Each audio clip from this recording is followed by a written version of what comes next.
भटकती आत्म्याचा त्रास काही दिवस होऊ शकेल, त्याच्या पुढे होणार नाही. काल राष्ट्रवादी काँग्रेसच्या दोन्ही गटांचं अधिवेशन होतं, त्यामध्ये शरद पवारांच्या जे गटाचं अधिवेशन होतं त्यामध्ये त्यांनी थेट पंतप्रधानांवर हल्लाबोल केलाय की ही भटकती आत्मा आहे, तुम्हाला छळल्याशिवाय शांत राहणार नाही. आज संजय राऊत सुद्धा त्यावर बोलताना दिसले की आमचा आत्मा आहे तो तुम्हाला सोडणार नाही. माननीय अमितभाईंना भटकती आत्मा शांत करण्याचं तंत्र अवगत आहे.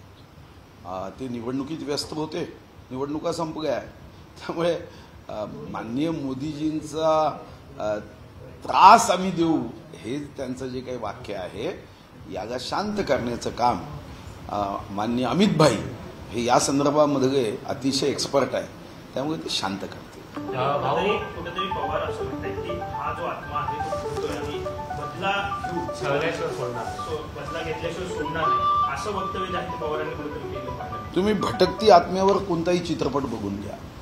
पहिल्यांदा काही दिवस ती भटकती आत्म्याचा त्रास होतो, नंतर मग कोणी ना कोणी येतो आणि भटकती आत्म्याला एवढं शांत करतो.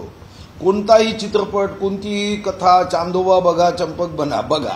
त्यामुळे भटकती आत्म्याचा त्रास काही दिवस होऊ शकेल, त्याच्या पुढे होणार नाही.